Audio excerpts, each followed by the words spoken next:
ಈ ದಿನ ನಮ್ಮ ಕೋಲಾರ ಜಿಲ್ಲೆಯಲ್ಲಿ ನಮ್ಮ ತೋಟಗಾರಿಕೆ ಇಲಾಖೆಯ ಜಿಲ್ಲಾ ನರ್ಸರಿಯಲ್ಲಿ ಸಿರಿಧಾನ್ಯ ಮತ್ತು ಸಾವಯವ ಮೇಳ ಹಾಗೂ ಫಲಪುಷ್ಪ ಪ್ರದರ್ಶನವನ್ನು 2024ನೇ ಸಾಲಿನಲ್ಲಿ ಹಮ್ಮಿಕೊಂಡಿದ್ದೀವಿ. ಈ ಕಾರ್ಯಕ್ರಮದಲ್ಲಿ ಮುಖ್ಯವಾಗಿ ರೈತರಿಗೆ ನಮ್ಮ ಅಟಲ್ ಭುಜಲ್ ಯೋಜನೆಯಡಿ ಈಗ ಒಬ್ಬ ರೈತರಿಗೆ 10 ಗುಂಟೆಯಿಂದ 1 ಹೆಕ್ಟೇರ್ವರೆಗೂ ಸಹಾಯಧನ ಕೊಡೋಕ್ಕೆ ಅವಕಾಶ ಇದೆ. ಪಾಲಿಹೌಸ್ ಘಟಕದ ಜೊತೆಗೆ ಹಾಗೆ ಕೃಷಿ ಹೊಂಡಕ್ಕೇನೆ ಅದರಲ್ಲಿ ಪಾಲಿಹೌಸ್ ಘಟಕದ ಮೇಲೆ ನೀರು ಬೀಳುವಂಥ ಅದನ್ನು ಸಂಗ್ರಹಿಸಿಕೊಂಡು ಬೆಳೆ ಮಾಡೋದಕ್ಕೆ ಅದನ್ನು ನೀರು ಸದ್ಬಳಕೆ ಮಾಡಿಕೊಳ್ಳಿ ಅಂತೇಳಿ ಕೃಷಿ ಹೊಂಡಕ್ಕೂ ಅದರಲ್ಲಿ ಕೃಷಿ ಹೊಂಡ ಮತ್ತು ಪಾಲಿಹೌಸ್ ಮತ್ತು ಬೆಳೆಗೆ ಅದರಲ್ಲಿ ಅವಕಾಶ ಮಾಡಿಕೊಟ್ಟಿದ್ದಾರೆ. ಅದೇ ರೀತಿಯಾಗಿ ನಮ್ಮಲ್ಲಿ ಸಮಗ್ರ ತೋಟಗಾರಿಕೆ ಅಭಿವೃದ್ಧಿ ಯೋಜನೆ ಅಂತ ಯೋಜನೆ ಇದೆ. ಅದರಲ್ಲಿ 50% ನಾವು ಸೋಲಾರ್ ಪಂಪ್ ಸೆಟ್ಟಿಗೆ ಸಹಾಯಧನ ಕೊಡ್ತೀವಿ. ಅದನ್ನು ನಾವು ರೈತರಿಗೆ ಅನುಕೂಲ ಆಗಲಿ ಅಂತ ಡೆಮೋ ಮಾಡಿದ್ದೀವಿ. ಅದು ಮೆಗಾ ಅಗ್ರೋಟೆಕ್ ಕಂಪ್ನಿಯವರು ಇಲ್ಲಿ ಇನ್ಸ್ಟಾಲ್ ಮಾಡಿದ್ದಾರೆ. ಅದನ್ನು ರೈತರು ನೋಡ್ಬೋದು. ಅದೇ ರೀತಿಯಾಗಿ ಆಕರ್ಷಣೆಯಾಗಿ ನಮ್ಮಲ್ಲಿ ವಿವಿಧ ಗುಲಾಬಿ ಮತ್ತು ಸೇವಂತಿಗೆಯಲ್ಲಿ ಡೈನೋಸರಸನ್ನು ಮಾಡಿದ್ದಾರೆ.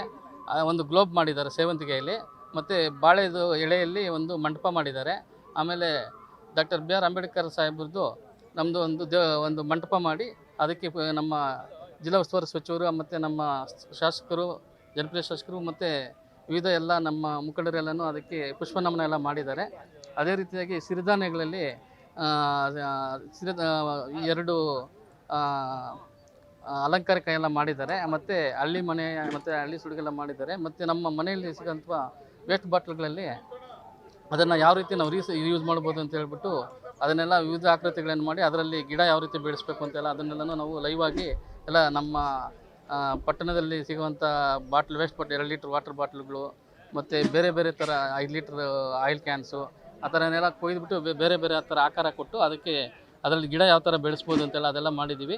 ಆಮೇಲೆ ನಾವು ಇಂಡೋರ್ ಗಾರ್ಡನ್ ಅಂತ ಮಾಡಿದ್ದೀವಿ. ಅದರಲ್ಲಿ ನಮ್ಮ ಶೇಡಲ್ಲಿ ಯಾವ ಥರ ಗಿಡಗಳು ಬೆಳೆಸಬೇಕು ಅಂತ ಹೇಳ್ಬಿಟ್ಟು ಅದನ್ನು ನಾವು ಯಾವ ರೀತಿ ಅದನ್ನು ಜೋಡಿಸ್ಬೇಕು ಅಂತೆಲ್ಲ ಅದನ್ನು ನಾವು ಶೇಡ್ ನೆಟ್ಟಲ್ಲಿ ಡಿಸ್ಪ್ಲೇಗೆ ಇಟ್ಟಿದ್ದೀವಿ. ಇದು 3 ದಿವಸ ಇದೆ, 26, 27, 28. ಇದನ್ನು ಎಲ್ಲ ನಮ್ಮ ಜಿಲ್ಲಾದ್ಯಂತ ಎಲ್ಲ ರೈತರು ಇದನ್ನು ಸದುಪಯೋಗ ಪಡಿಸ್ಕೋಬೇಕು.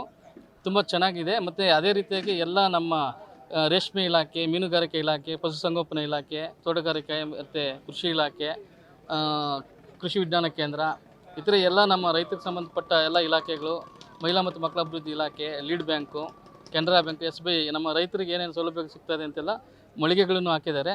ಅದನ್ನೆಲ್ಲನೂ ರೈತರು ಸದುಪಯೋಗ ಪಡಿಸ್ಕೊಳ್ಬೇಕು ಅಂತ ನಾನು ಕೋರ್ಕೊಳ್ತಾ ಇದ್ದೀನಿ. Thank you.